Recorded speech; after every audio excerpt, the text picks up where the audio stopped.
Greetings. Hello. My greeting. Well met. I greet you. Greetings, traveler. Greetings, friend. The pleasure is mine.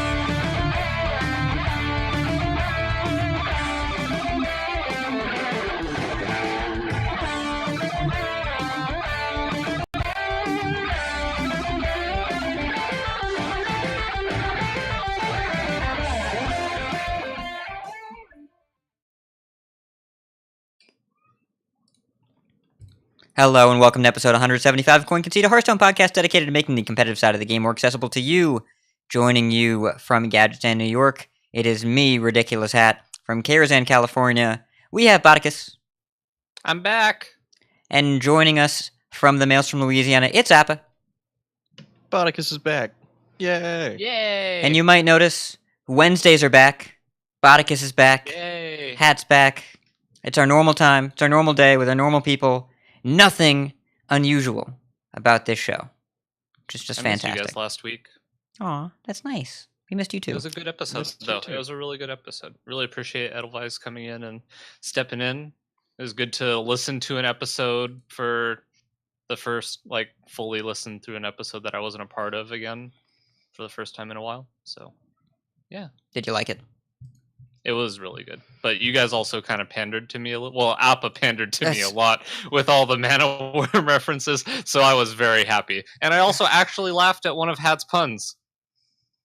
Instead of rolling my eyes. That makes me feel better, but no amount of pun laughter will bring back Mana Worm from the 2-mana pit of despair that he's in. Rest in peace, you sweet prince. Still not sad about it. And Concede is supported in large part by you, the listener. If you'd like to find out how you can support us and receive rewards in return, head to patreon.com/CoinConcede. Now, before we get into Life and Ladder, we were playing a little game right before the show, and I said we should record this. We were looking at the list of overkill cards, because there was one that Botticus was trying to name, and I realized I had never seen this card before in my life. There are a few cards on this list that have overkill that I don't think the other host, because I know for sure I can't do it, can name the text of the card without looking. So we're going to ask. Now, Appa already surprised me at the beginning of the show with Faraki Battle Axe. And what is that card, Appa? I did get that one right, huh? You did. You surprised me. 3/3 Yes. overkill +2/+2 a minion in your hand. Which class is that? Paladin. Yes. So, some other cards on here that I definitely could not name the text of. Halftime Scavenger. I don't know what this card is. What is this card? Well, I play a bit of Arena, so I actually see these. This is a 4-mana 3/5 that gains 5. No. Gains 3 Close. armor. Stealth. Yeah, Oh, Close. gains 3? Close. And- Overkill. yeah. Overkill game 3. I remember this one. I would have remembered. I might not have remembered it by name, but I remember this card because I had a bunch of them in one of my Shrine Brawl, not Brawl, the single player content for Rastakhan, whatever that was. Oh, the Rumble Run. The Rumble Run. Yep. Yeah, I had a bunch of these in a deck. And then the third one that I don't know at all is Sightless Ranger. Oh, that's a 5-mana 3/4 overkill summon 2 1/1 bats. Yes, with Rush. Rush. Very good. I can tell you play Arena. The one that got all of us was Line Cracker, which is a 7-mana 5/10 with Overkill, double this minion's attack. I don't think any of us had seen that card, but Appa has clearly got those neutral commons. Oh, I got that. I saw that one today. It's actually part of my Life and Ladder. So, tell us about that, Botticus. Why are you playing a Line Cracker? Okay, so you guys were talking about the Tavern Brawl last week and how unfun it was for you guys to play. But in my first game and the only game I played, my opponent played a minion which played a boom ship. Normally would be very bad for you, but that boom ship put into play an Aviana. And not the old Aviana, new Aviana, which let me play a free Emerus, which buffed up 2 of my Archmage Antonituses. This is getting spicier by the second. Yeah, which buffed up my 2 Antonituses, and I won that game pretty easily because it had also shuffled 3 Jade Idols into my deck. So been doing a little bit of Tavern Brawling, and then also today I was playing the Tavern Brawl, and I chose Warrior and got the shrine that whenever you overkill something, you get to attack again. And I had a line breaker in play that my opponent did not kill.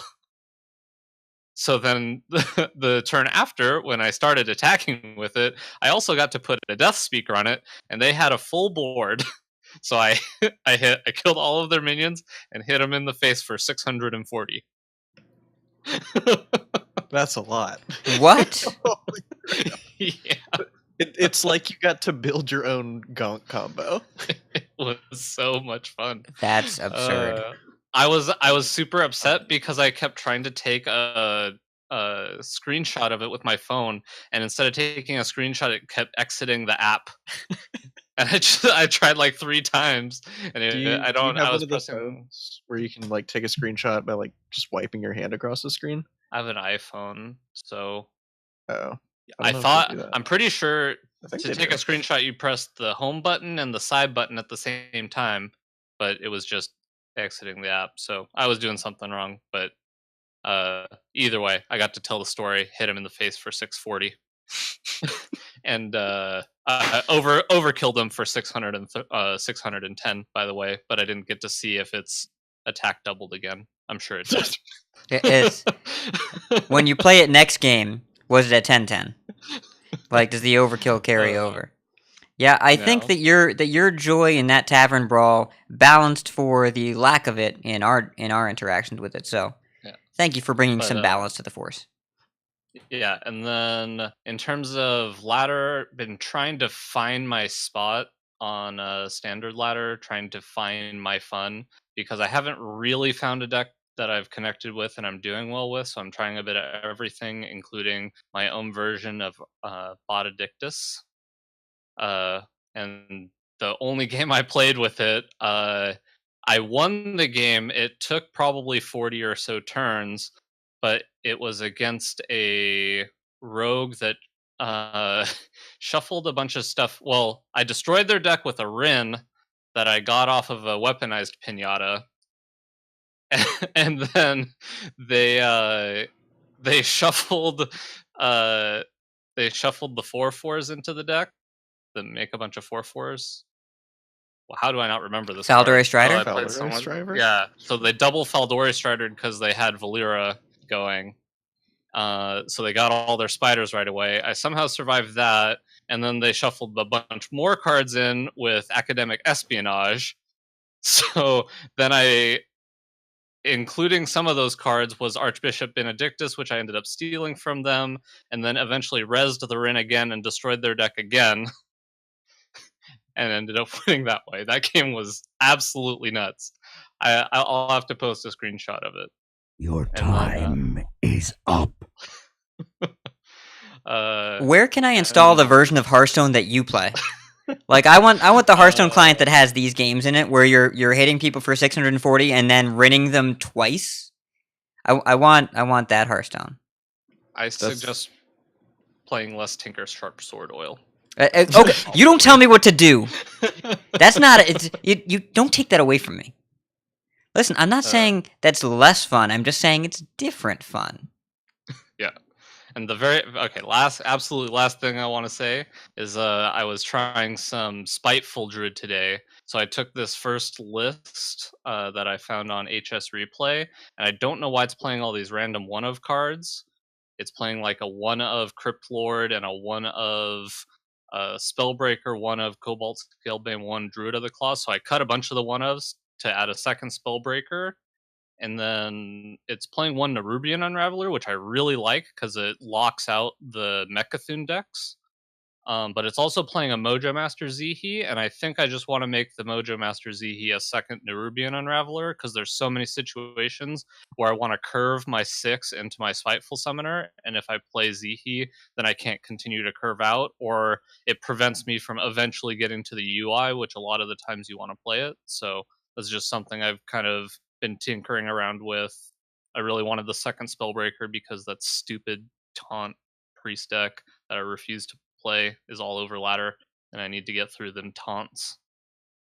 But yeah, so that's 2 weeks worth of stuff to talk to you guys about, but that's been my couple weeks in Hearthstone since I was gone. Yeah, since you've been gone, well, I can breathe for the first time, but also it's the rise God. of Butt Priest. I couldn't resist the Kelly. I can't. As I'm a weak man, and Kelly Clarkson is one of my favorite musical artists. I'm like unabashedly so. But anyway, that's neither here nor there. But since the last time you were on the show, Butt Priest has kind of become a phenomenon, and it's actually really, really good. It's a really good deck. And it was the least memey of the. Unfortunately, very good. I don't see. And Appa told me last week when we played Strike that it was the least memey of my decks, but also aggro Odd Mage is really good too. Like, I think I accidentally just played a Shark lineup against you plus Even Rogue. And we your lineup was like meant to be half memes and half let's try these sweet decks out. And your lineup actually turned out to be disgusting. Yeah, and your lineup was Is Odd Mage really good? I feel like Yes. I don't. Maybe I'm just playing the wrong decks against it, but I think that deck sucked. So are you Like, playing against the secret easy. versions? Because the secret keeper versions are bad. I feel confident saying that. I played against a lot of different odd mages, and none of them seem very good. Have you played against any untamed Beastmasters? No. So when you play a 3-mana 3/4 and the next turn you play a 1-mana 3/5, that's how you win. It's a good thing. I do very much like 3-mana 3/4s in this format. There are a lot of 3-mana 3/4s that I Yes. think line up really well in this format, and I hate anything with 3 toughness in this format. There's just so many things that deal with 3 toughness very handily. Flanking Strike being a primary example, but also you have Dustbreaker was getting somewhat popular for a while, and just a lot of 3 power minions. It feels very easy to deal with 3 toughness, but 4 toughness means you have to go the extra step, which I like. Yeah, I do think the deck is good. That's mostly what I've been playing on ladder, and I've been really enjoying it. And often, because you're so dependent on the hero power, the deck often ends up with a lot of cards in hand, and then you have these crazy burst turns where Arcane Missiles and Cinderstorm, and you just hold Black Cats till later in the game. And I played against so much Paladin since I've been on the standard ladder. Like, well, I have double Arcane Missiles, double Cinderstorm, and a hero power that kills any one thing. And I just get on the board and they can't stay on the board. And the only secret this list is playing, it's APX Void Safari Mage, is the version that I've been trying. It has 1 explosive runes and no other secrets. And the rest is all beasts like Dire Moles and obviously the Black Cats and Untamed Beastmaster. And there's a couple more in there. It's not a major beast synergy, but minor. And you just hit people in the face and clear small minions, and it's really, really good.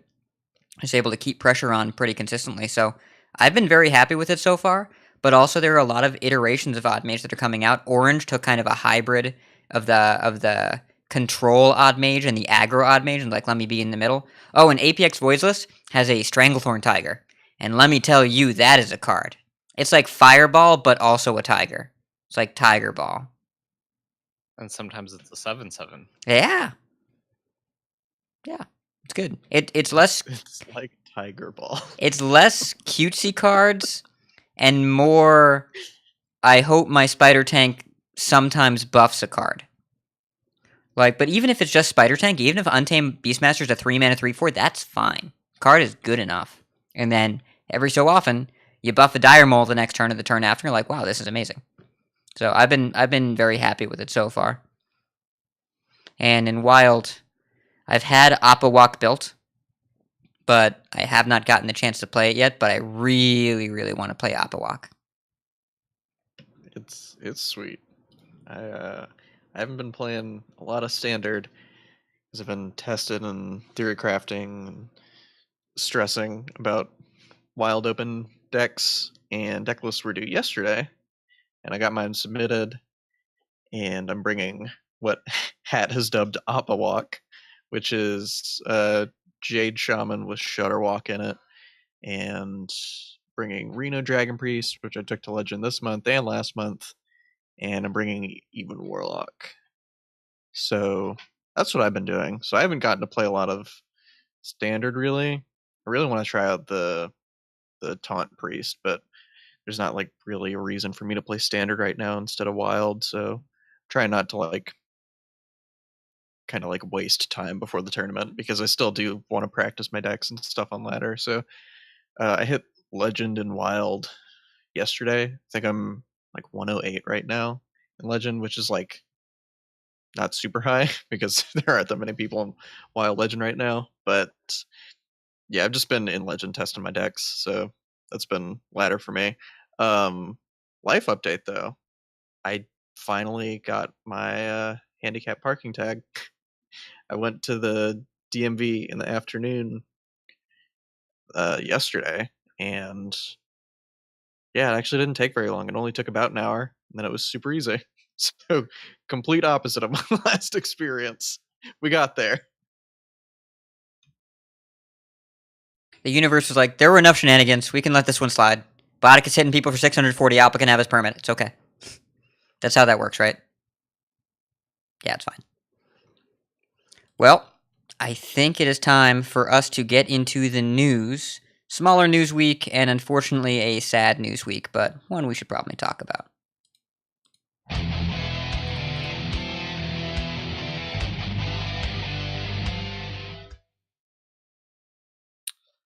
So the hits just keep on coming, and unfortunately not in the good way. Had some more news this week about some unfortunate events happening over at Blizzard Activision. There's a bunch of articles that came out that they're starting a quite large layoff process. It looks like they're going to be laying, or they have, or are going to be laying off about 8% of their total employees. And they have about 9,600 employees, which means about 800 people are unfortunately going to be losing their job from Blizzard. It's a pretty sad time. It looks like most of the employees that were laid off were part of the publishing and esports side. A lot of community managers, just a lot of people. They were promised a fairly comprehensive severance package, which I guess is at least something. But this also comes along with the news that they had a record-breaking year again last year. So, yeah, I don't have a ton to say about this because I'm not extremely informed on both sides.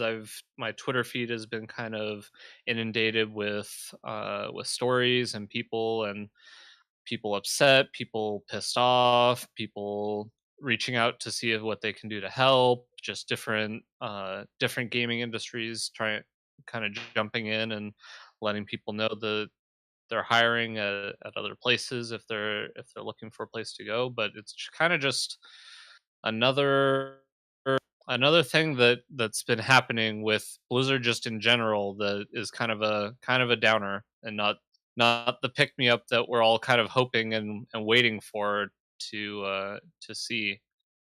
Pat, kind of what's your take on this whole situation? All right, so this has layers to dig into. And we are not a financial podcast or a Blizzard General podcast or a bunch of financial analysts. So we're going to avoid trying to take a position of authority talking about this. It sucks that people that helped to make the game and the scene around what we do are no longer with the company they wanted to work for. And we're sorry for everyone that got let go. This seems to be part of a shift for Blizzard as a company overall away from esports, and there's been a lot of discussion in the sphere. And again, I would direct people to the IDM episode with Kevin Hovdestad. He's a full-time esports writer, and talked about a lot of how the return investment on esports right now for the corporations that make the games is really questionable, and this may be the year that there is a significant market correction in esports as companies realize that what they're getting out of supporting these effectively marketing efforts just doesn't match what they're spending. And I wouldn't be surprised if there are other companies that follow suit here. It's a part of corporate life, but it sucks. And it's Blizzard and they let go as well a lot of community managers and a lot of games that we got to know, and it's really sad to see a bunch of people let go. But and Blizzard's press and Activision's press of releasing earnings saying this was one of the best years in history. The same day they let go 800 people, I think. I'm not a CEO. If I were, I would not have timed those two messages to be a 1-2 punch at the same time because I think it was kind of tasteless. But the realities of corporate America far exceed the scope of our podcast, and I think it would be just kind of unfair to all parties for us to get into it because we don't have the time or the qualification to really discuss it in depth. But if someone you know or someone you see online was recently let go, please don't shout your anger at the situation at them, and let people kind of grieve in their own way. I think that's the best thing to do, just to make sure that we allow people their space and their time to process how they need to. So I don't know. It really sucks, and there are a lot of really sad people. In particular, I think Nicole Bialik, aka Glitch, did a lot for the Hearthstone community. Zarina X, who was also Savitsa's wife, Jessica Mikanen, and Riston, who was one of the big tournament admins.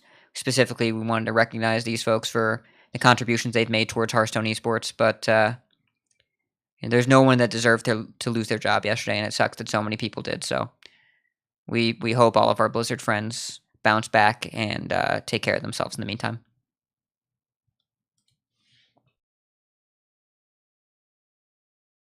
Do you have anything to add, Appa? Not really. I'm pretty uninformed for the most part, besides my Twitter timeline, and I didn't really know any of the people that got laid off, so I don't really have like a personal response to it or anything. It just sucks that people lose their jobs. That's pretty much it.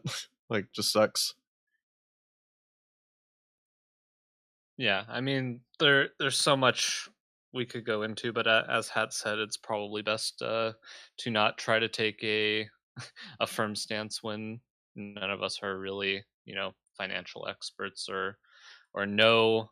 I don't know if any of us really know the industry well enough to be able to comment fully, but The firm Yeah. stance is that we're sorry for the people who are sad because they lost their jobs, and losing your job because of corporate restructuring sucks, because even if there's logic in a corporate level, there are human beings involved that lose something that they wanted. So we are sorry to our friends that lost their jobs, and beyond that, the reasons behind it, whether it's part of a larger market shift or just an individual company shift or whatever, they remain to be seen. But a lot of people are out of their jobs very suddenly, and it's unpleasant. So I think that's as much as we can really get into it. yeah. And I believe next week, we're supposed to hear something about esports in general. So it'll be interesting after all of these cuts to see what we're looking at next week. Should be interesting. Yeah, it's on the 19th, in which terms of is esports. a week from today, or no, a week from yesterday. So our show will be the day after the esports announcement. Guess we'll see. A lot of people are very curious, including ourselves. Man, I didn't even think about that.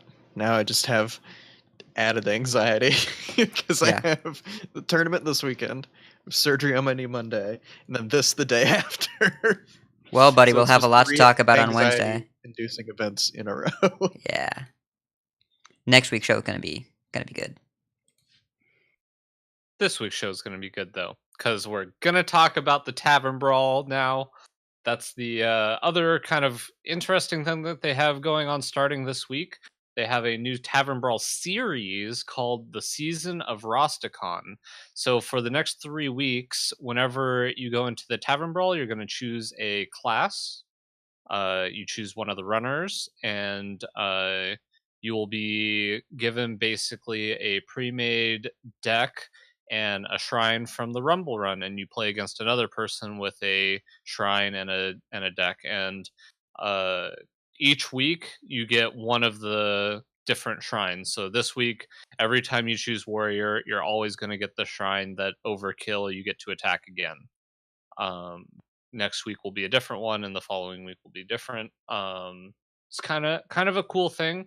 You also on every Wednesday you will receive a quest in your quest log that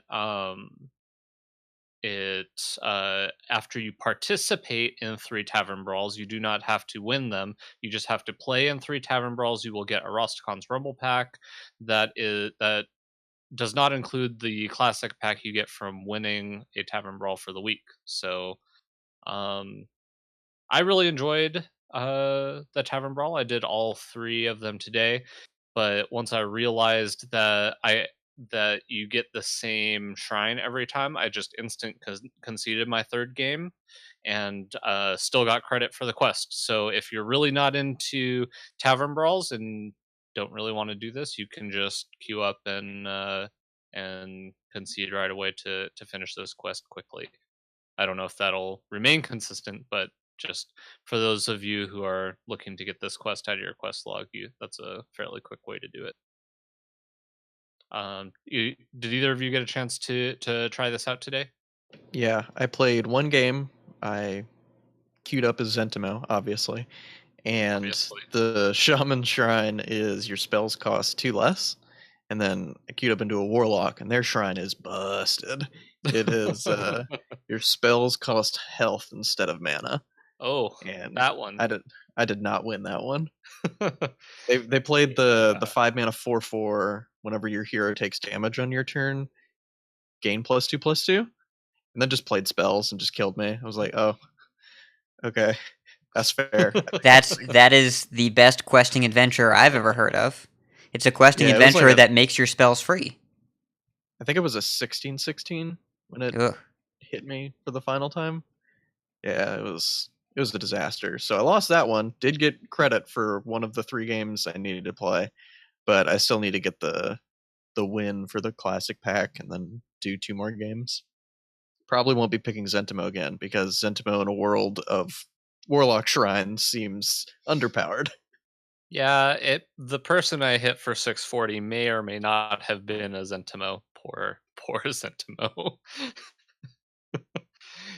I played a minion, he killed it. I played a minion, he killed it. I played a minion, he killed it, and then I played a 5/10 and hit him for 640.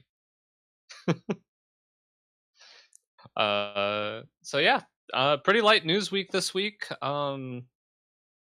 Unfortunately, didn't have a ton to talk about with the layoffs, but it's a important news item we wanted to bring up.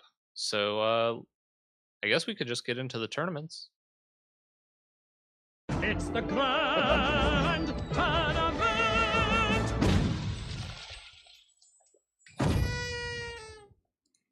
Moving right along here, we had, as discussed last week, the finals of the BAWOH NA Playoffs. That's Badass Women of Hearthstone, if you're unfamiliar with the pronounceable acronym, whatever we call it. BAWOH. So Pathra took the NA Playoffs over FutureShock in the finals. Teebs and Slissa were 3rd and 4th. Karakute, iOrchestrate, Dragon Rider, and Hylisk were rounding out the top 8. Total star-studded top 8 here as far as female gamers and gamers in general in the North Americas region. And I know that Pathra, Teebs, Slissa, and Karakute in particular have had a lot of success so far this year. We also had the monthly Masters Cup. Yarla took that over Kalax. Amazing that the French players are still doing so well. Sehun, 628, and Board Control took 3rd and 4th. Again, as mentioned last week, the monthly Masters Cup did not really have a lot of coverage, and by that I mean it had no coverage except with the players stream themselves. Old Guardian put together a Masters Cup analysis that really goes in depth on the decks that were brought. It was right after the nerfs. There were a ton of different archetypes. I shared it in the show notes here. Definitely go check it out if you want to get more information about this very early tournament. But there wasn't a lot of consistent information to glean. Instead, we're going to focus on the BAWOH tournament, which was a major, an 8-player major right after the nerfs went through. And Hunter was still the most played class. 8 of the top 8 players brought Hunter.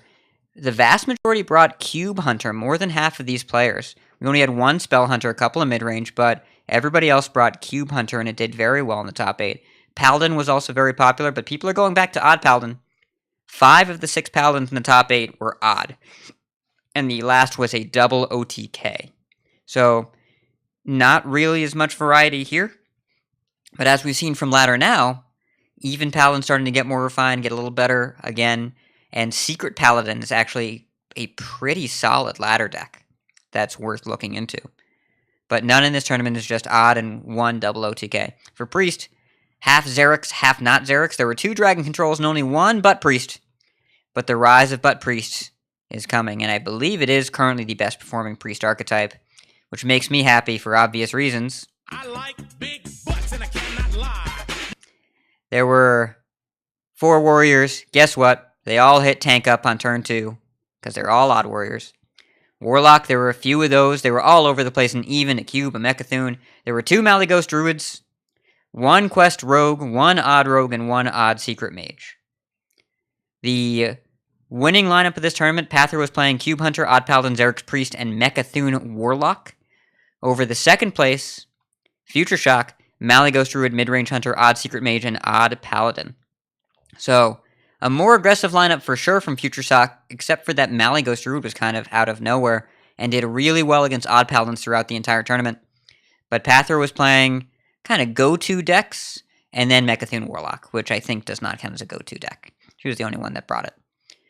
And the quick hit we're going to talk about, we only have one this week, and boy is it a doozy, and you should really watch this game. The swings back and forth are kind of crazy, but to give you the short version, in the first finals, because this was double a limb, FutureShock fought her way up from the loser's bracket, so she had to beat Pathra twice to win the tournament.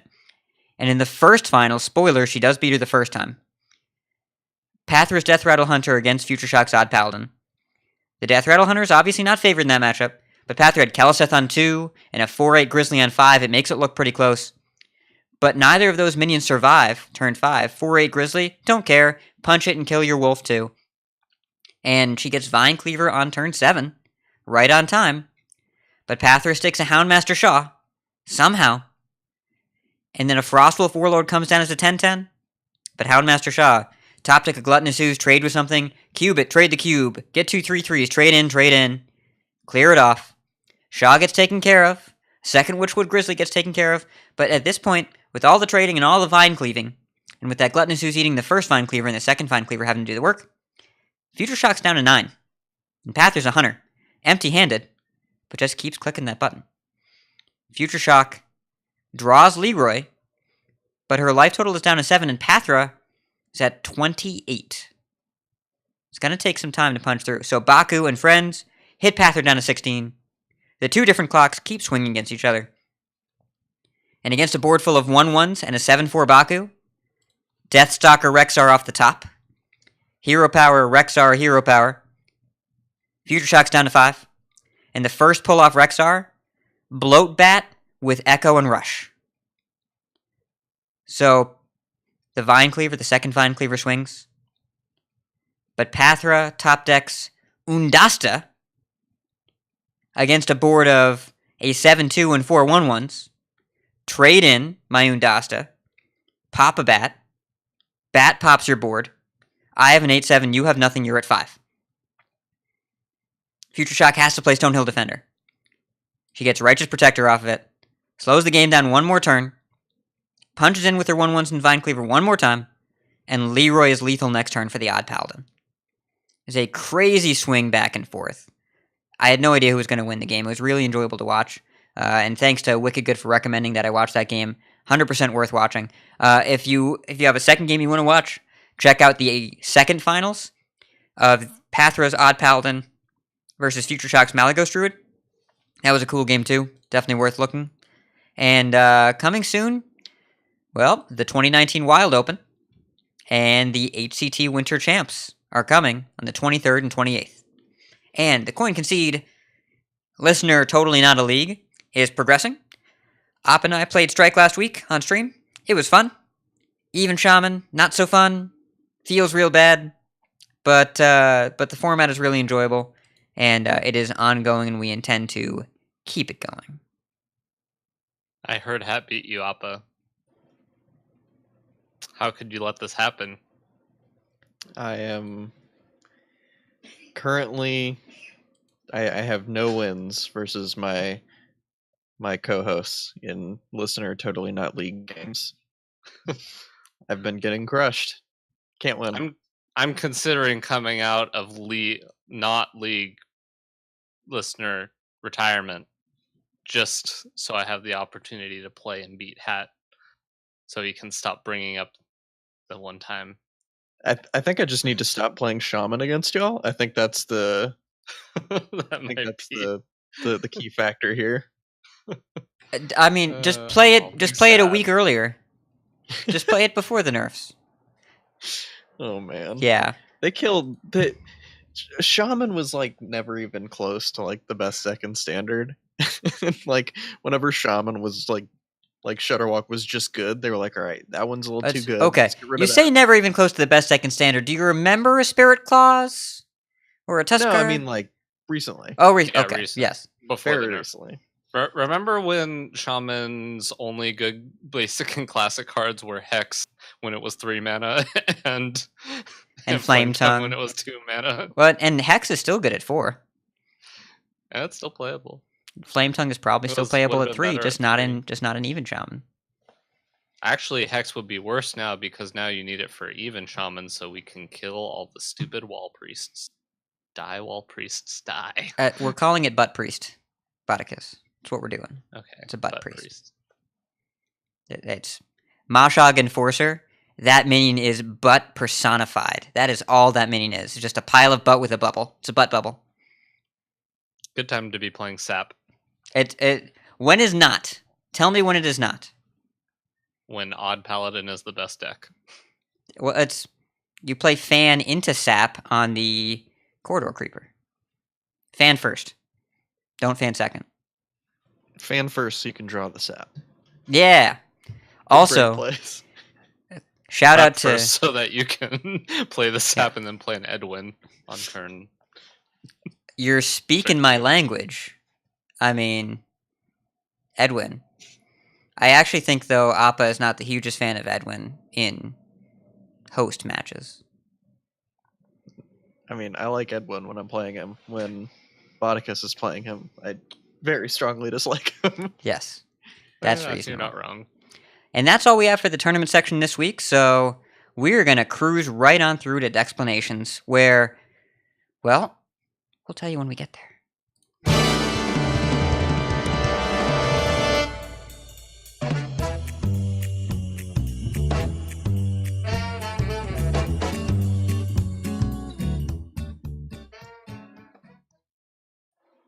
I feel like we're making record time on this episode.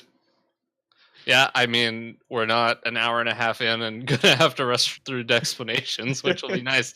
We can have a nice long discussion and take our time and really get into the subject, which is actually something that I'm really interested in because when it comes to lineup prep, I am a complete rookie, and you have helped me in the past with it, and I've kind of nodded my head and went along with what you were saying without really fully getting to understand it. So I'm excited to hear what you have to say about lineup prep.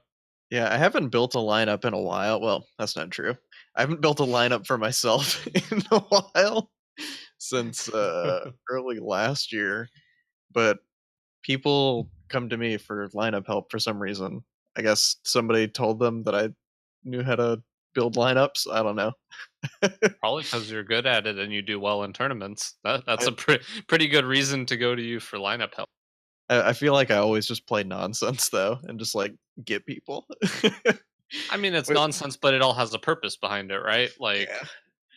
you have reasons for your inclusions, and you, regardless of whether they're a bit off meta decks, they're in there for a reason. And I don't know, you're a very good resource to go to if I ever need a lineup. So Yeah, there's so like few resources out there about this specific topic too.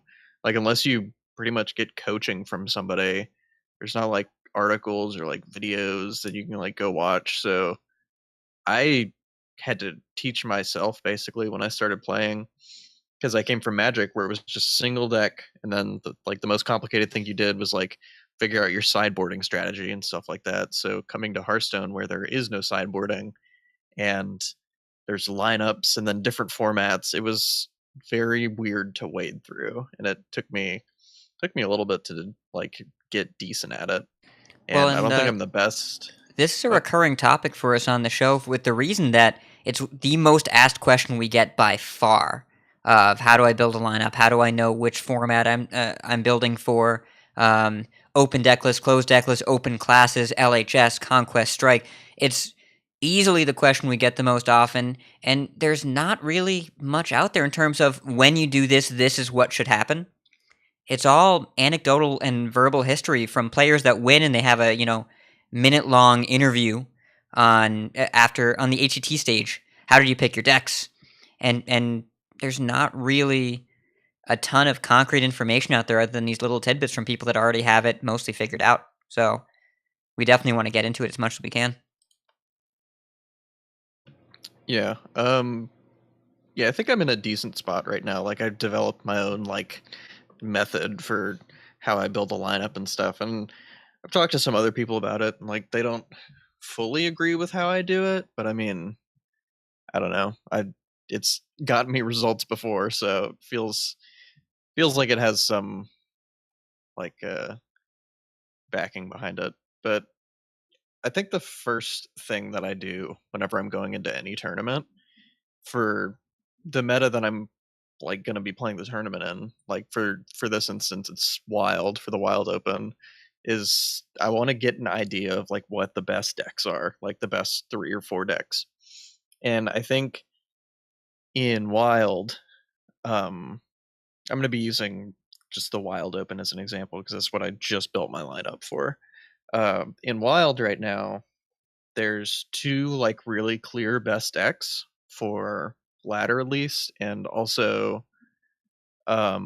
just in a vacuum they do really powerful things, and that's Mecha'thun Warlock and Aggro Kingsbane Rogue. Even Shaman took a massive hit in terms of like being high tier with the deletion of Flametongue Totem from the game. So even Shaman's like still fine, but I don't think it's the best way to play Shaman in Wild. So you can kind of like get rid of that. You don't have to worry about that one. So the 2 like quote best decks that people kind of think about and are probably going to play are Mecha'thun Warlock and Aggro Kingsbane Rogue. And then another deck that's also very good. It's not like the best deck in Wild. It's arguably not even tier 1, is just Big Priest. And it just sucks to play against because there's a lot of matchups where you just can't really win. Or even if your favored matchup against them, they can still go Barnes on 3 or 4 and you lose because of that. So that's another deck that people would probably bring to a tournament. So for those, I kind of narrowed it down to those 3 decks, which Big Priest, Mecha'thun Warlock, and Aggro Kingsbane Rogue. And I kind of put Cube in there alongside Mecha'thun Warlock as well, because people like playing that also if they don't enjoy going like all in on the Mecha'thun combo. So basically, from there, I want to think about how these 3 or 4 top decks could potentially influence like a series. So in Conquest, you're going to be playing all your decks against all their decks. Basically, it's not like last year's Standing where you just play the same thing over and over. So you're going to need to figure out like how a series could be played out whenever one of these decks is what you're playing against. So the way I narrowed this down, which is going to lead into how I develop a ban strategy, is basically do a mental exercise. Like if I'm favored against this deck, like what's the likelihood that they high roll their way out of it? is kind of one of the tiebreakers that I use, which is why I've always banned like Quest Rogue in the past, whenever it was really good. Because even if you're favored against it, they could still just like complete Quest by 5, like prep Quest, you lose, you have no chance because they high rolled you. And the deck that does that in Wild is Big Priest. You could build decks, you could build lineups that are completely favored against Big Priest, but if they go Barnes on 4 and pull out a significant minion like a Yasharge or a Rag or a Lich King or something, then it's likely that you just cannot win. You basically you could have a series stolen from you by that deck really easily. Because Which you can beat Big Priest, but you can't beat Barnes on 3 or 4, and those are separate phenomenons. yeah, but the Barnes on 3 or 4 happens like I don't even know what the percentage is. I think it's like 25% of games around there just is decided by It's Barnes on 4. A too high percentage because it is a non-zero number.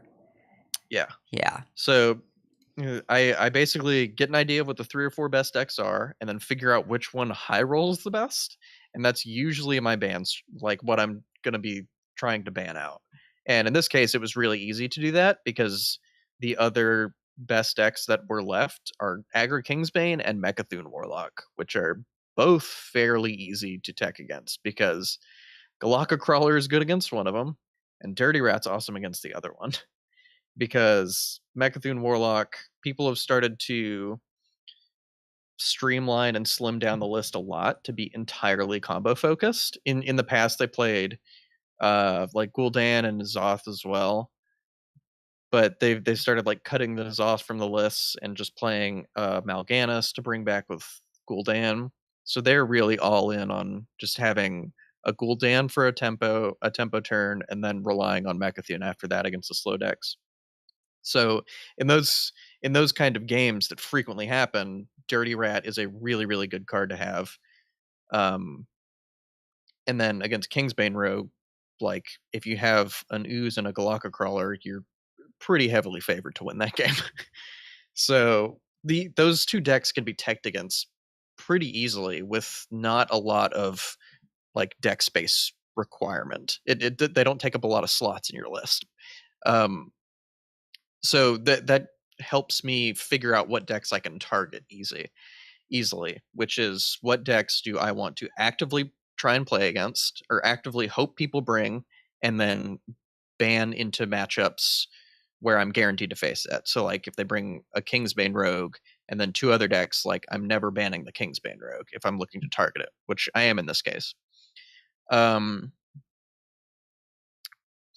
Cube Warlock is also what I think one of the best decks is, and it's kind of interesting because I built my lineup with Mechathune Warlock in mind, but my matchup against Cube with all my decks is not all that great. So my ban strategy is like number 1 is Big Priest, and then number 2 is probably Cube Warlock, and then after that it kind of varies if they didn't bring one of those, which would be kind of weird. But with all that in mind, with my ban strategy in mind, and what decks I'm thinking about, I want to pick my decks. And picking Shaman was actually pretty easy for me because I have Jade Shudderwalk Shaman, and it's a deck that I've been working on in Wild for a while, and it was secretly the second best Shaman deck, while even Shaman was tier 1 and like the best deck in Wild. Jade Shudderwalk Shaman was actually very close behind it in terms of power level. It was just a little less consistent, so there wasn't a ton of reason to play that over just even Shaman, and now there actually is. Because now that Flame Tongue's gone, both of the decks do very similar things, which is get on the board early and start scaling into bigger minions, except Jade Shudderwalk is actually good against the slow decks. You don't have to play garbage cards like Wind Fury or Wind Speaker or stuff like that. So it's also very flexible in terms of what you can play in your tech slots, which is another big reason I brought it. And the tech slots in the Jade Shudderwalk deck that I'm playing are 2 Dirty Rats and 2 Galaka Crawlers, because the deck naturally has a solid matchup versus slow decks, like fair slow decks, because you just gain incremental advantage just by playing your cards, and then you can Shudderwalk with a Loatheb in the pool, or if you Zola a Loatheb, you can have 2 Loathebs in your Shudderwalk pool to just lock them out of playing spells after you summon like an 11-11 through a 15-15, basically. So you summon like a huge body against slow decks, block them out with Loatheb, and you're fine there. So what you need help with is the combo matchups, really. And the only real like relevant combo decks in Wild right now are all very, very weak to Dirty Rat. And Dirty Rat doesn't actually see a lot of play in the format because there's not a ton of decks that can utilize it that want to. But in this deck, it plays a slow enough game. It's a very controlled game that it plays, so it can make room for Dirty Rat in its lists. It's very much a mid-range deck. It wants to play control versus aggro, and then aggro versus control, and it wants a little bit of disruption versus combo. So Dirty Rat is like a perfect card for the deck. And then your matchup against aggro with this is fine already. You have the 2 portals, 2 volcanoes, and I have 2 healing rains in here, and you have hexes and jade lightnings, and you just get on the board pretty quickly with jade claws, and you fight for board relatively effectively. But since I'm basically going to be playing against Kingsbane Rogue almost every round, like that's how popular the deck is and how like well respected it is. So I want to make sure I never lose to Kingsbane Rogue. So I have 2 Galaka crawlers in here. And yeah, this is very similar to how I built my Even Warlock as well, because a lot of the time you'll see Even Warlock with a Ragnaros and the 2 Wrath Guards and then some other stuff in there, but I actually cut the Wrath Guards, I cut the Ragnaros, because the reason Even Warlock is in my list or in my lineup is to be a proactive deck that has a reasonable matchup against Kingsbane Rogue that can also beat Even Shaman, because I think people are going to bring Even Shaman, even though it just got nerfed, because it's still a fine deck and it's familiar to people. And I know Even Warlock has one of the better matchups against Even Shaman and Wild, and it's also just very good at what it does, and it's proactive, and I enjoy playing the deck. And that's another big thing with this lineup for me, is I played both of these decks, or all 3 of these decks a lot, and I'm very comfortable with them. So I could build a lineup of decks that I've never played before, like Aggro Kingsbane, Mechathune Warlock, and then, I don't know, some weird combo deck that's good, which a lot of people have that sort of lineup because it's solid, but I've never really played many of those decks, and I think I'm going to get far more percentage points over the course of a tournament playing with decks where I know all of the basic lines and recognize most of like the advanced cutesy plays that you can make in each matchup and know how to game plan.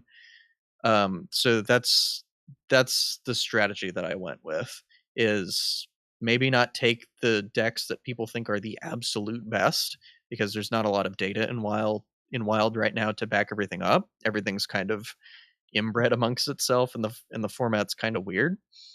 But I'm bringing decks that I know are good, I've had success with before, and I'm very comfortable with. And then from there, I know what my ban strategy is. It's Big Priest first, and then Cube Warlock second. And then from there, I just make the tech choices and put stuff that my decks may be weak to if it doesn't take up a lot of space in my deck list. Like, I expected some people to bring Jade Druid also, because it's a fairly powerful deck and it gets to play Druid cards, which are all good. And the only deck in my lineup that needed help against that was Reno Priest, because the Jade Shaman deck is actually fairly good against it if you have a reasonable curve. Because if you get to top out with Shutterwalk while they're playing UIs and stuff, you just build up a huge board that they can't really deal with. And then even Warlock's good against them too, because you just get to slam 8/8s into like 4/9s and 7/7s, and you get to out pressure them while they're trying to scale up their minions.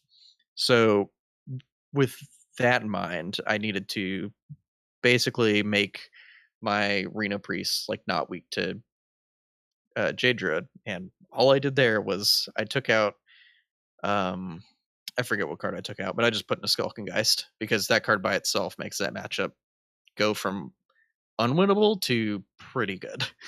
Did you Because take just out hard the mulligan. Spawn of Shadows? Is that what came out? Yeah, I don't think that one's very good in this list. Yeah. It usually doesn't really actually do that much.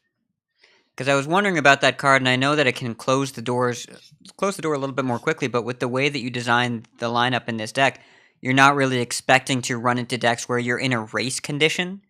It should be more that you expect to be able to win with your deck's plan A, as opposed to rushing in the damage when you have no other option. Yeah, my lineup's basically entirely predicated on making my opponents play fair. I have a very strong fair game plan, and then it's like whenever I disrupt you, now you have to play fair, and you do it worse than me. So that's, I mean, pretty much the theory behind this, and that's usually how I approach formats just in general, unless there's just like 3 or 4 decks that are just head and shoulders above everything else that you have to bring, but that's usually actually not the case. A lot of players gain a lot of edge in tournaments by bringing decks that are off the beaten path, that are strong, that not a lot of people play with, because the honest and kind of sad truth is that most people will just go on HS Replay and pick the top 4 decks and just put them into a lineup. And that's just not how you gain edges in tournaments. That's how you just that's the level 1 lineup that you just don't really think about, and you're like, okay, these decks are good, let's play them. You gain a lot of edge by like figuring out lists based on what you're going to ban and what you're targeting, and there's a lot of edge to be gained that I think is lost with a lot of players, and I mean even professional players included. There's a lot of pro players that will just go to HS Replay and pick the top 4 decks and just jam them into a tournament, and then end up with weak results over and over again. So, And Wild might be a little bit different because of how prevalent the Wild community members that ground out finishes might be. Like, I'm looking at Danny Donut's lineup, and this is not the HS Replay top 3. Cube Warlock with Ascent Demons in it, Big Priest, and Mill Druid. And if you play against Danny Donuts, draw Skulkengeist, because this Druid list has 11 1-mana spells. 11. That's 2 Barkskins.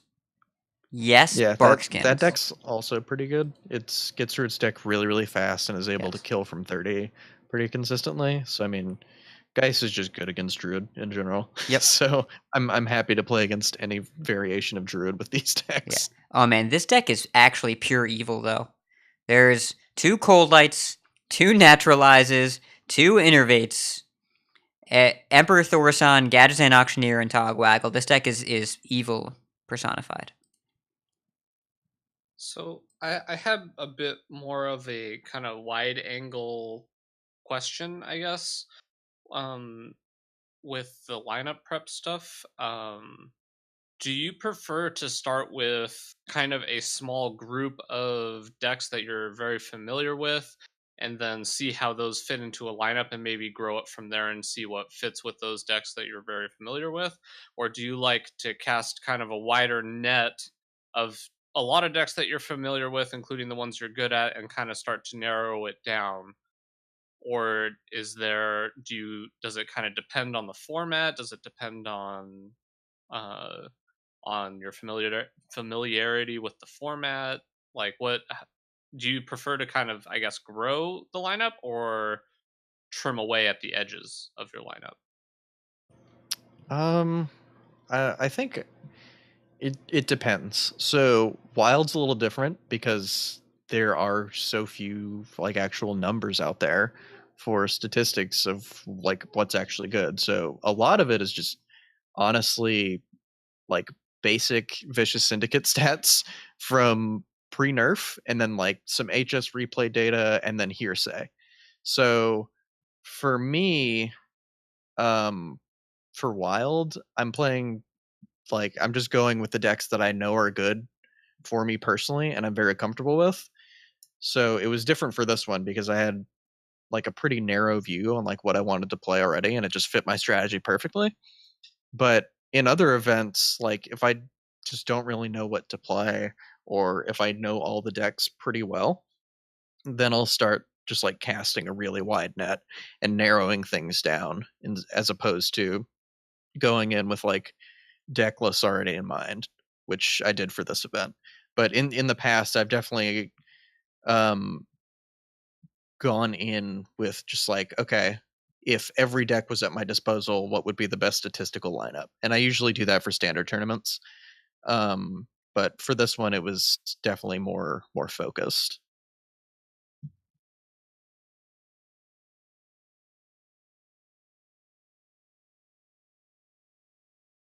I want to play some Appa Walk. It's real good. What lineup are you the most worried about seeing? Like, what style of decks? What have you seen so far that you're most worried about? I think Zeddy's lineup, which is really funny because I think his lineup's not good because it has Odd Warrior in it. But that was one of the reasons why I brought a lot of these decks too, is because you probably shouldn't be playing Odd Warrior in Conquest, because you can't use it as like a counter deck like you do in Last Year's Standing, and a lot of the really good decks are just combo decks that run over Odd Warrior. But he's bringing Odd Warrior, Q Block, and Anyfin Paladin, and the only deck I actually want to play against is Anyfin Paladin, and I could probably just slam the door on that fairly easily, but I'm still not comfortable playing against an Odd Warrior. I have game plans to beat it, but I still think I'm overall unfavored if we get paired up. That's the only one I've really seen that I'm worried about. All of the other ones, I mean, like combo lineups. Like I have 2 Dirty Rats in Shaman and Even Warlock, and I have Brand Dirty Rat, Zola Dirty Rat in Rena Priest. Like, come on, combo, let's do this thing. And then basically any lineup with Aggro Kingsbane Rogue, I'm just like, I want to play against this. If it has Aggro Kingsbane Rogue, it is going to have a very hard time against my lineup.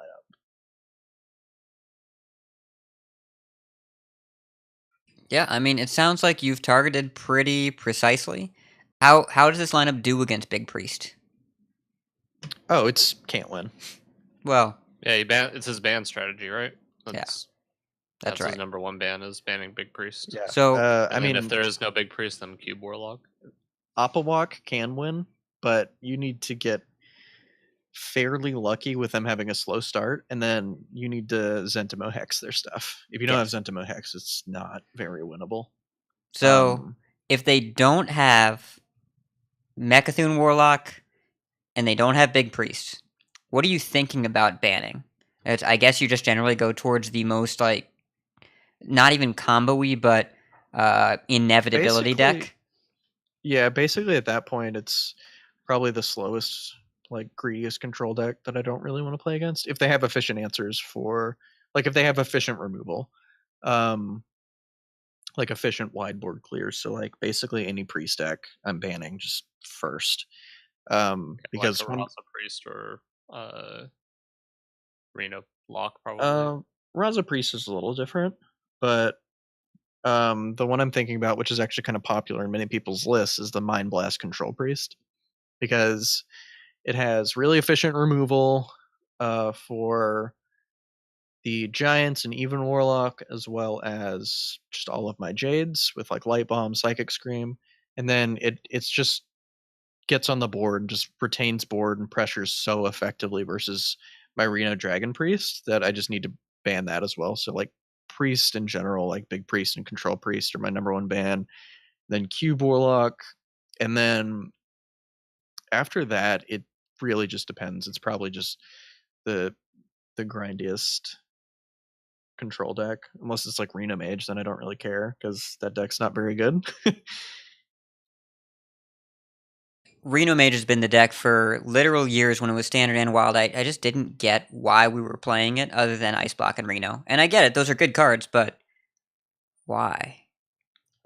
Yeah. I mean, this lineup strategy as well, I think actually works best in wild because the decks are so efficient and like fine-tuned at being really powerful at what they do.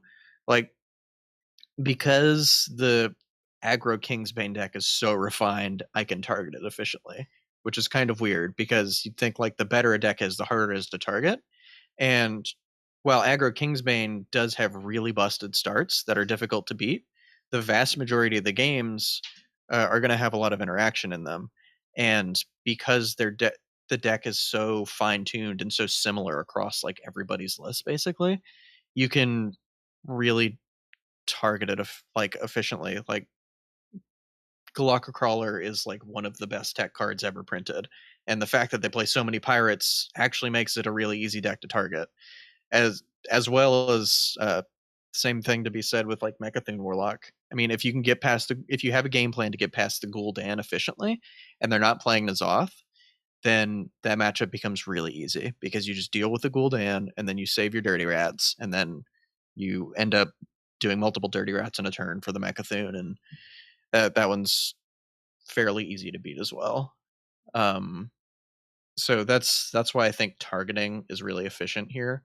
In terms of an approach, because the tech cards and disruption in Wild is so powerful that you can reasonably expect to do well with a lineup like that. But in something like Standard, there's definitely a lot to be said of just bringing what are considered the best decks, or within like the gauntlet of like tier 1 and tier 2. And we actually see that a lot in Conquest tournaments. In Standard is just bringing the best decks and just having those like smash into each other round after round. Oh man, next week we might hear about what the format's going to be. That's going to be exciting. Because no more Conquest. Yeah, I'm really curious what we end up doing, because all this conversation that we're having, lineup preparation is one of my favorite things and most stressful things in Hearthstone, because it makes tournaments interesting. It makes it different. In other games that I've played or other games that I've watched, it's a one game or a one deck with sideboard format, and I like seeing cool decks and cool tech, and I like seeing cool sideboard strategies, but a full lineup of 3 or 4 different classes, it changes so much from round to round as to what you end up watching, and how the different puzzle pieces fit together is so cool when it's done correctly, that I think it adds an element to Hearthstone that is not really present in other games. And I really hope that the format stays with multiple decks and with bans, because it's layers upon layers that you can't really replicate with a single deck format.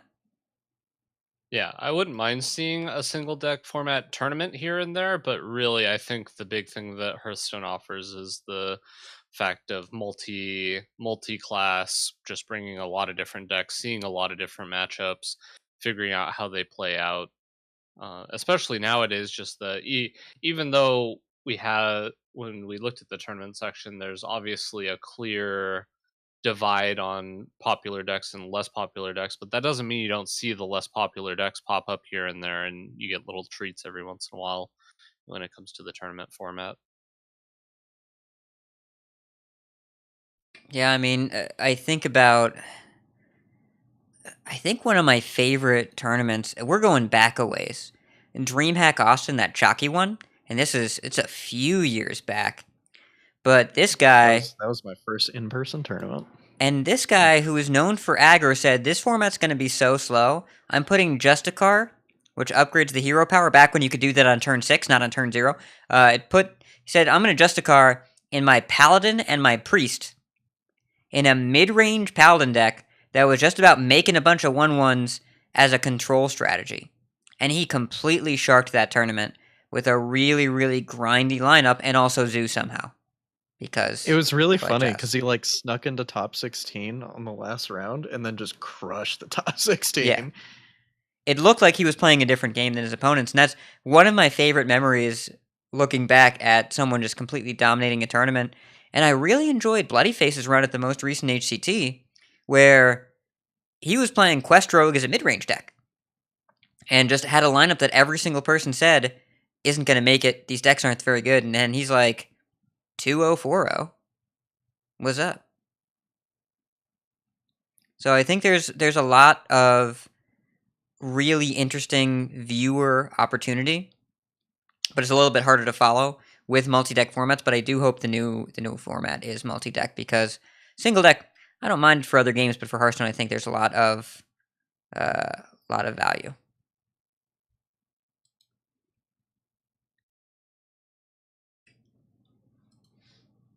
So is there any other information you have for us on lineup? I think we got a lot out of just kind of getting through your thought process on this tournament specifically. It seems like you have a really good grasp on everything. I'm excited to see how you end up doing.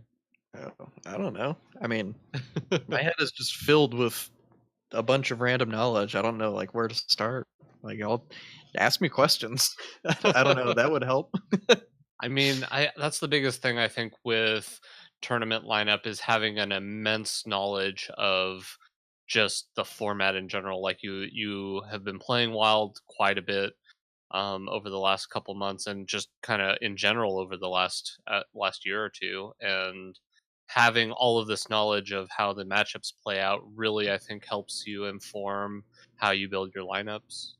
Yeah, that's a lot of what I tend to do when I'm prepping for a tournament as well. Is I actually play the least amount of Hearthstone like before deck submissions are due.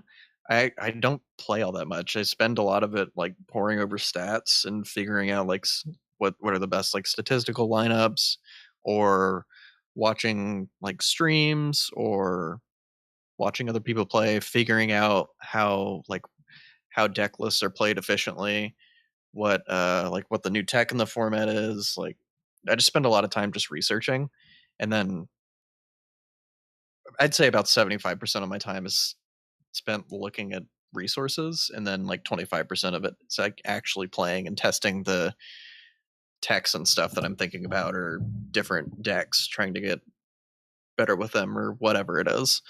Um, and then after decks are done, then I just basically grind my lineup on ladder, which is also just terrible practice because I'm usually banning like the best deck in the format, and then ladder is usually just like 60% the best deck, and it's like I'm just getting nothing out of these games, which is the case in Wild right now because most decks I'm playing against are either Big Priest or Control Priest, which are my consecutive 1 and 2 worst matchups for my lineup. Um, but yeah, a lot of my time spent researching, and then from there, I feel like I can start to make like informed decisions about what decks I like to bring, or what decks I can put in the like potential bucket of decks that I can choose from. And if there's like a deck that's particularly difficult to play that I haven't played yet, that I think is like far and away the best deck, then I'll spend time doing that. But that doesn't happen very often. I think the last time I did that was when I won a tournament with Patron Warrior.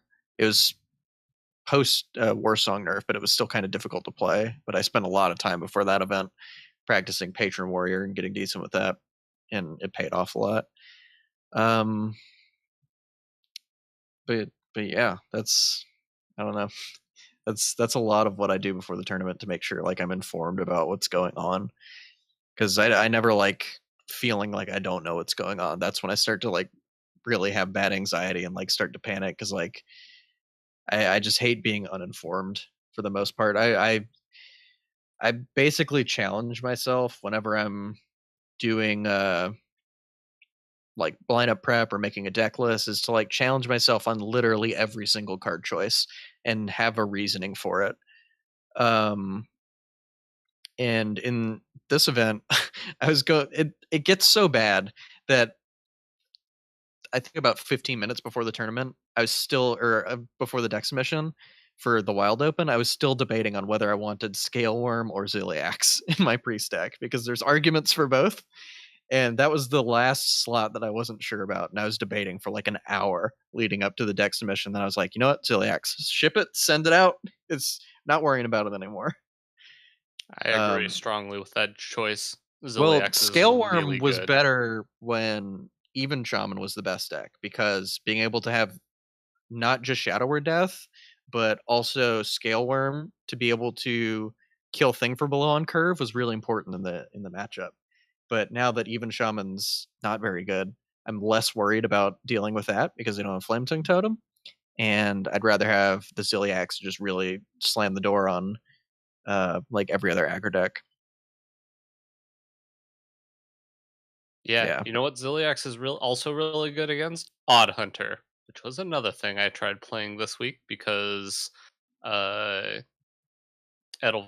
was talking about her Beast Odd Hunter last week, and I was building one, and then I saw her list, and I'm like, I'm gonna start playing that one, and then I got Ziliax into Eternal Servitude Ziliax, and yeah, we didn't do too much Odd Huntering after that. Big sad panda. It's almost like your hero Yeah, power like- is undone by a single minion attacking every turn, and they have two of them. It like comes down and kills something, and then takes away one of your hero powers. It's like they get to awful. time travel against your hero power over the course of the game. Ziliax is a time traveler, confirmed. Yeah. Yeah, I mean, I would love just like talking about this more. It's just I don't really like the methodology for me is hard to like pin down and vocalize because I don't know. I just kind of do it just mentally, just all the time leading up to a tournament. That's mostly what I'm thinking about. So I don't know. It just thoughts are spinning around in my head like constantly. They have been for probably the past like basically since I found out I was qualified. It's been like 90% wild Hearthstone lineups in my head, and like 10% all of the other things. And also the thing is it's so different for everybody. Like the way you're going to build a lineup for yourself is significantly different than the way you're going to help me build the lineup, different than if you were helping Hat build a lineup. So we can Yeah, talk about If it's you really try and good. make Botticus play Quest Warrior, he won't do it, even if it's good. No. Not going to happen. Try to get me to put a mana worm in my deck. Not going to happen. Yeah, sorry to cut you off though. It was just good memes. No, that's all I'm trying to say is just that I think it's good to go over your thought process and what works for you, but also it's good to kind of qualify that by saying that what works for you isn't necessarily what's going to work for the other person, but it's definitely something you should try when you're looking to build a lineup. Just see kind of go back, review what Appa's thought process was, and see if you can apply it for yourself. Yeah, and this prep has been for a really weird format because for the Wild Open, it's you bring 3 decks and then you both ban one, and then it's a best of 3 from there. So whoever wins with both of their decks will win the series. And it's kind of weird going over this too because Conquest just isn't going to be a thing anymore. Apparently, this format is really specific to the Wild Open, like just this portion of the event. But it's the initial part, like breakdown of like how I approach a format, like get an idea of what the best decks are, think about how the decks will influence the series, and like make it clear like what you plan on facing. That can be basically applied to any event, and I do the same initial prep for Conquest that I do last year's Standing, but the ban strategies get a little different because last year's Standing is a lot more complex in how the series play out. I think general rules though for approaching last year's Standing is like if what you're planning on facing is like if you plan on facing and trying to beat like control, you probably want multiple anti-control decks in your lineup, because if you don't and you have decks that are weak to control and they ban your one anti-control deck, then you're probably in a bad spot in that series. But if you bring 2 of them, they can't just like straight up ban it out, and then you can counter queue into their control decks with that. So in last year's Standing, usually it's good to kind of just brute force your way through the ban phase with a favorable counter queue. If that's the kind of strategy that you're like really trying to beat. If you think a lot of that's going to be played in the tournament, like you think aggro is going to be played in the tournament, you probably want 2 anti-aggro decks to basically be favored against what would be the most popular thing in the event. So I think that's just kind of a general rule or a good kind of like roadmap to follow when approaching last year's Standing. But again, all of this may just be thrown out the window with next week's announcement. So But for now, that's kind of the approach I take to both formats, at least initially, and then from there it gets a little more complex depending on what you're playing against, because then you'll have to have like tech cards for what you think is going to be there, and a lot of it is just guesswork and like research pretty much. It's honestly a lot of hard work, and not a lot of people want to learn or put in the work because I mean I'm kind of slow and extremely methodical with my prep, but it usually takes me like 4 or 5 days before I'm even like comfortable narrowing down a lineup. It'll usually take me like a week and a half to prep a lineup I feel like I'm comfortable with. And for me, I mean, we'll see how it goes this weekend, but I I ended up in a place where I thought my decks would are very strong, and I think they're good against the things I was expecting on seeing. And uh, based on the lineups that I've seen people bring so far, I feel very confident in all of my tech choices. I think I read the meta very well, and I think this is probably the most accurate meta read I've had going into a tournament. So I'm just hoping I can play well, and then uh, have some good variants come my way too. Well, we'll be rooting for you for sure. I know me, Had, and all of the listeners are going to be sending you their energy. Make sure that y'all are rooting for Appa because we want to see him do well, and I believe he can because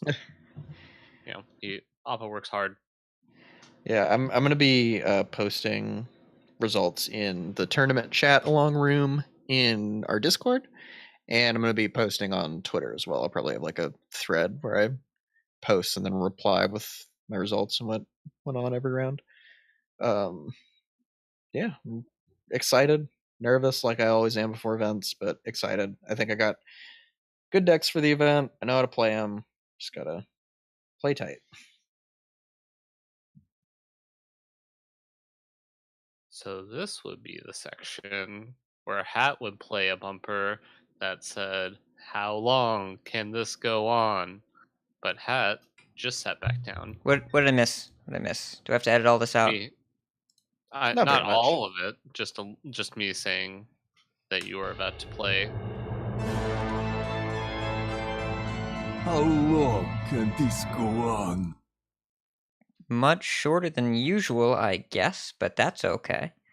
We want to give our thanks as well to all the many people who help Coin Concede happen every single week, including you, the live listeners in the Twitch chat, for being here on Wednesday night at 9 p.m. Eastern when we normally are supposed to stream, as opposed to the Fridays that we've been doing.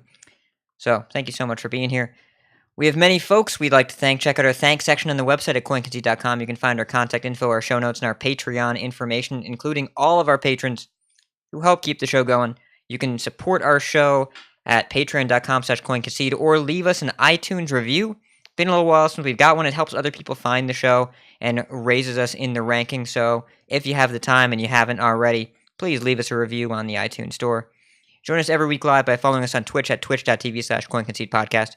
Join our community chats in our Discord at discord.coinconcede.com. Write into our email at coinconcede@gmail.com. Follow us on Twitter at coinconcede. Like, share, and follow us on Facebook at facebook.com/coinconcede. If you'd like some CC swag, head on over to our shop at shop.coinconcede.com. Big thanks to our producers, Viriatus, Ryan, and Donald. And we've got a few coin concedes. I'll go first, because I think we have to say this, and we should say this, and we want to say this. Big coin concede to all the former Blizzard employees that were caught in the layoffs yesterday. Thank you for everything that you've done in making this game and this community and this environment what it became, and thank you for being such a huge part of that. And we're sorry that you have to move on, but best of luck to all of you in your future ventures. And for the current Blizz employees, the people that are still there, we appreciate what you do as well. I'd also like to coin concede to Wicked Good, even though I kind of don't want to, because he hit 3,000 Priest wins tonight. And I don't know if that's something to be proud of, but it's something that he did, so I'm coin conceding to him. What about you, Botticus? It's kind of funny that you said this is a shorter episode than usual, because this is about how long our episodes used to be. This is When? like a normal length. When did they used to be this long? Before I was a co-host. Yeah. It's been a while. But initially I thought they used to be about an hour and a half. which Not is during right set around review the- season, I'll tell you what. Well, yeah, obviously. Back when you guys used to actually do a full set review. Holy cow. It's- I will say the Um, Ungoro set review episodes where we did live reveals to the other 3 hosts because they hadn't used Twitter yet and we could get away with it. Super fun. We should. I kind Very of want to do intense. that for the next set. We're all too Twitter addicted now. It's not the same. By we, you mean you. Yeah, that was back when I think I had just hit 100 followers on Twitter, and I was like, oh, yes, milestone. Yeah. It was I mean, it was a different time. I could stay off Twitter for the month, and you could live reveal it to me. That might be interesting. That would get me some really good hot takes. I could get some really good call to arms predictions. Oh my That god. could go Yeah. really well. You could have a range of reactions from I don't want my burgers to have anything on them to dogs can't have jobs. You have a whole range there. Botticus hates Gary. It's not that he Don't hates Gary, hate it's just that he Gary. doesn't respect Gary. It doesn't respect him. He's not qualified, okay? All right, before He got in because of connections. It wasn't a fair. are you fair fight. accusing a dog of nepotism? Is that what you're doing right now? Go ahead and do your coin concede before I mute you. I wish I knew what nepotism was. Oh god. I would like to coin concede to a friend on my friends list, Crash, who got to witness some unfortunate events when I was playing a game this morning with Spiteful Druid, and my odd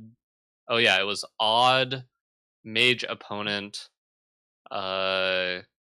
played a mind control tech, which took a Spiteful Summoner, which cast Cinderstorm and killed my minion that gave me lethal, which meant that they had the counter lethal next turn.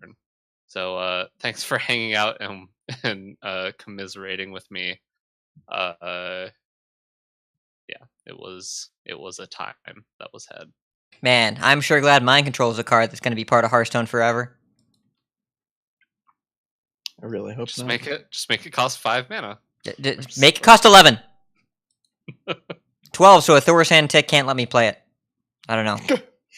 And also, yes, shoutouts to Crash. Crash is actually one of the people that when I started editing the audio, he's an audio engineer by trade and helped me make the show sound better, so props to him, he's a good dude. Appa, who are you coin conceding to today? I'm going to coin concede to Cream Puff and EK because I was in Twitter messages with them for a few days before the deck submission deadline was. So they helped me kind of get on track about what my lineup is. Cream Puff helped me in that sense more, but EK specifically helped me with my Arena Dragon Priest list because I had the list that I hit Legend with last season, which was still pretty solid, but there were a few cards I was unsure about, and he helped kind of walk with me through what he would do, and then looked at my choices, and we kind of just made sure I had solid reasoning for everything. So shout out, coin concede to them for sure. And that is our show. So, I didn't even think of a sign-off. Oh no. Keep calm and,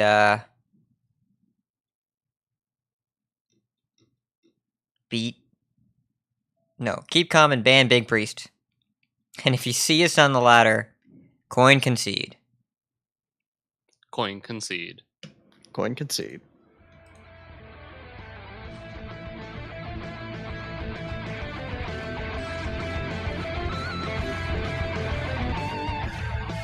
Take cold comfort in your victory.